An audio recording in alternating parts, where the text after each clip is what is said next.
Hey everybody, Miranda Ferreira here from Century 21 John T Ferreira in Amelia Island, Fernandina Beach, Florida, coming to you today for hopefully some information for buyers on how to prepare for closing day and what they need to know when they go to purchase a home.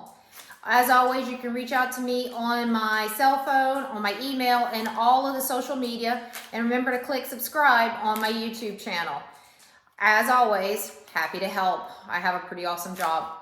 So the types of fees and services you're going to have to pay will vary depending on your source of funding, whether you're cash or financing it with a loan. A loan is going to have an origination fee. That is the fee that the lender will charge, typically around 1% of the purchase price, but will vary.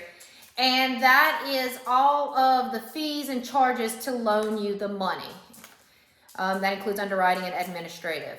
They may also require, if you're getting a loan, certain types of service inspections, one of which is an appraisal. They will contact a third party to give a value to the property to ensure that they are lending the correct amount of money.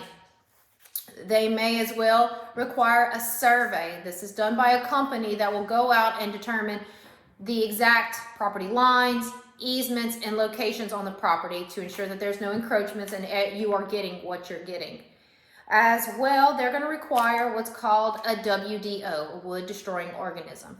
That is an inspector who is skilled in inspecting properties to see if there's any active or past termite activity or damage to deem if the structure is safe. All of these, again, go towards the lender trying to protect their investment.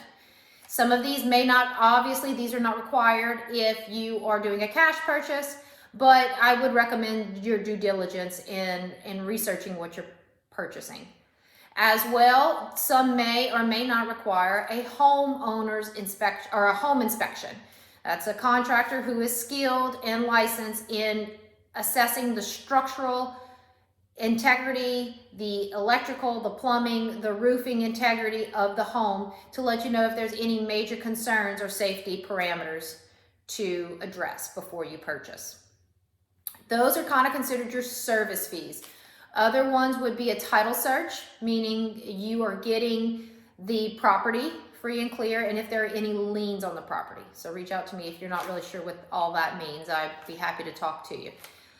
In any case, also, when you go to purchase a home, both cash and financing, you will have taxes and government fees. These are those, including property taxes, and those charges to put the property in the buyer's name and register it at the courthouse. So it's a part of the public record. After that, I got my little cheat sheet here just to make sure I don't miss anything, is your escrow and prepaids. Prepaids are those upfront one-time charges that come at closing. Now your escrow, that will sometimes change a little bit.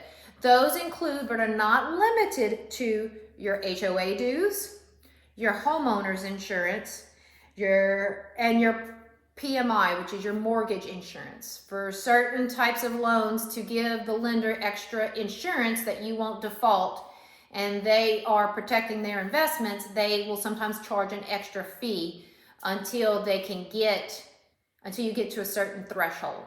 Again, reach out to your lenders or reach out to me and I can recommend some lenders. Ask them exactly where you stand with that and they can make some great recommendations for you. And then lastly is cash to close. Now, and going back to escrow, I almost forgot. Your escrow binder. When you go to purchase a home, you're asked to put in a binder. This is a show of good faith saying that you are going to do your part and keep up the contract. It provides the seller an extra layer of insurance while they take their home off the market and you prepare to sell it to you, that if you default on the contract before closing, they get compensation. And again, it shows that your level of interest and you're wanting to buy the property. And then lastly is your cash to closing. Now, this is the amount that's left that's due for at closing day and has to be a certified check or wire. They don't take personal checks. But this is always minus the escrow binder deposit. That binder deposit sits with the closing agent or the escrow company, and it is applied to your closing day overall charges. You'll get a copy of all of this on your closing statement that you get before and at closing for all the debits and credits. So make sure you go over that with your realtor or your closing agent. So I hope this gives you a little bit of insight. Again, remember to look for me on all of the social media, YouTube, all of my videos on YouTube, email, cell phone. I'm always happy to help. Like I said, I love this job. I love helping people because it's a lot. So again, please subscribe and or share this video with others. I appreciate it so much for you watching. Have a great day, everybody. Thanks again.